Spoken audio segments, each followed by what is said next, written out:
Your Excellency, Yes. We're on the eve of the Africa Climate Summit. Yes. What is the importance and significance of the Africa Climate Summit coming to your capital city, Nairobi? I think a few things. Firstly, Nairobi is the world's environment capital. We host the United Nations Environmental Program. Headquarters are here. And so this is the world's, the global environment capital. And secondly, I think for a long time, the Global South has not had its voice properly on the table. And so the Global South has always been following conversations led by the Global North and the Western countries. And what we've said as Africa, especially led by our president, William Ruto, who is the climate champion for the continent, is that we must have our voices on the table. We must design our solutions and we must get it right as Africa. For many of our countries, the energy transition is really from almost zero energy to energy. Yeah. And so what other countries expect of us, for most part, has not been fair and has not been, the proper bargain for Africa on the table. And so that is why Africa is affirming itself. We have the esteem. We know we can have our homegrown solutions. We want to put our priorities on the table. We're talking about a young continent. Median age of Kenya, for instance, is 19. And so all the discussions around, climate action must be driven by our young people. Yeah. And so that is why for me it's really exciting, to have the whole world here and especially Africa here, for us to have our position. That is before the UN meetings, that is before the COP meetings in Dubai later in the year. Yeah. And I mean, here we are in an electric vehicle and e-mobility and climate sensitive mobility and transportation is obviously a very important aspect of the transition that we're talking about. Yes. What is your vision for e-mobility for Nairobi? Well, e-mobility is a huge part of our goal for Nairobi to be the first net zero city on the continent, and we want to do that before 2050. And so that means a lot of mode switching, especially for our vehicles. Mobility and transport is one of the biggest causes of the pollution, and of carbon. And so for us is to make sure that one, we put in place the infrastructure, and two, that we must translate the benefits to the people. Now, majority of the drivers in Nairobi, for instance, a vehicle like this will possibly be on a digital, hailing app, Uber or Bolt or Taxify, or whatever it might be. And these guys are trying to make a living. Now, when they see that they will actually make savings from the cost of fuel, then that is an incentive to them. They may not have a climate imperative, so to speak. But once you tell them this is a green job, that you will save more money. You save money or make money. You'll make money, so you incentivize them to become climate champions.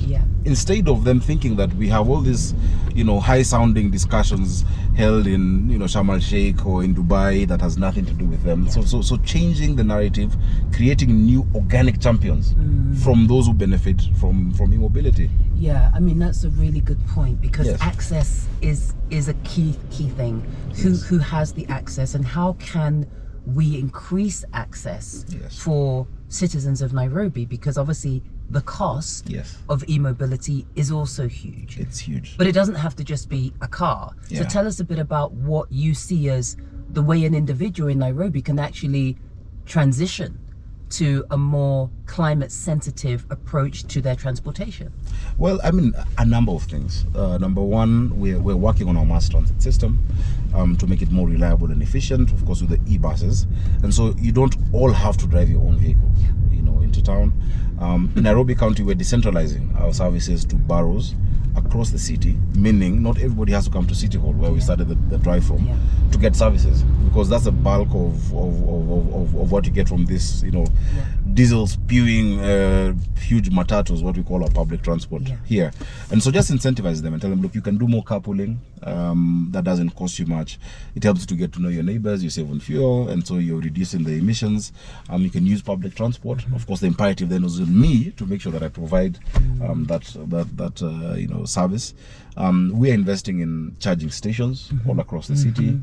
We are working with our energy, retailers, Kenya Power Company, and Kenya Electricity Generation Company. And really, once the normal citizen sees that actually there's a benefit to doing it right, because then you can transition them to the more philosophical question around taking care of our planet. Yeah. But if you start with that, then it doesn't make sense. This is a city where, you know, we're more or less competitive to a fault. You know, people are here trying to earn their living, make the next shilling. And so you can't give them high sounding declarations that, oh, the world belongs to our young people, which it does, you know, and the environment is not a gift we're giving them, but we've borrowed it from the next generation. But just practicality, and that is where Africa is coming in this climate summit. What practical interventions benefit our populations at the highest level of need? So what do you see as the major challenges and obstacles that need to be overcome in Nairobi in particular? Of course, the biggest challenge is the cost of financing it at the individual level, and of course also at the institutional level. And we have very many, you know, green initiatives. If you look at the people across the street, you know, these are green jobs that we've created. In the last 1 year, we've created more than 6,000 direct green jobs.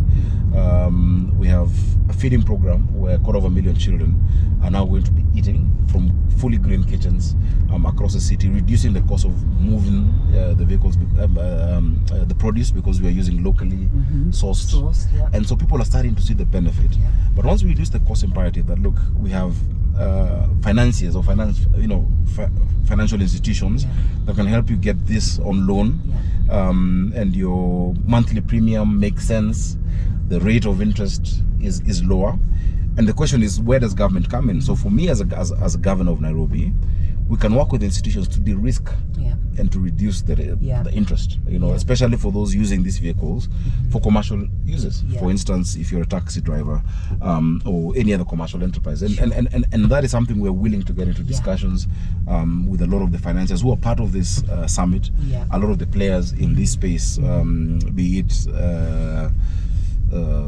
banks, microfinance institutions, because they'll see the benefit of it. We've had that with our riders. So we have a lot of borders in Nairobi, which is one of the most used form of transport for people. And a few weeks ago, I was talking to some of the riders, some of them who are here today, and when I explained to them what they'll need to pay monthly, and that you don't have all these hawkish lenders who, instead of, if the cost of a bike is $100 or $2,000, you end up paying $4,000 because of the high interest rates. If you reduce that, and you have some financiers who have some scruples, and say, okay, we don't want to try make such a huge profit. Then people are, they're excited. They want to be part of it. Absolutely. But for now, it is beyond their reach, just because of the cost. Just because of the cost, the initial cost of acquiring the vehicle. So my final question, Your Excellency. As we're back to City Hall. As we're back to City Hall. Perfect timing as well. This Africa Climate Summit is a convergence of thousands of influential people working on climate change and adaptation. What is your ask? What is your request as the world now looks to Nairobi, your city, on this issue? What do you want to come out of this? I know you don't want it to be just another meeting. Yes, we don't want it to be just another meeting. What I'd love is a couple of things. The first thing is we want to see practical interventions that have a direct impact on our young people. If we don't get the young people on board now, the biggest polluters of the last 10 years are not going to be the biggest polluters in the next 10 years. And so we have a unique advantage as the African continent, being the youngest continent, the youngest part of this world, to get a new generation already attuned to this kind of thinking. And if you don't talk jobs, if you don't focus on jobs, then this conversation will be lost. You'll have lost an entire continent. We must talk green jobs. We must put our money where our mouth is, as governments, as all manner of institutions and everybody who comes in. But we're a bit tired. I think you heard our president during the UN Habitat Assembly saying that this year's COP meeting must be the last one. Because we can't keep talking. Let's get practical. And there's and I sense and I feel that urgency in the air. Amazing, Your Excellency. Thank you so much for this interview. I can't wait to watch it, edit it, and get it out there. I can't wait to see it. And thanks for riding with me.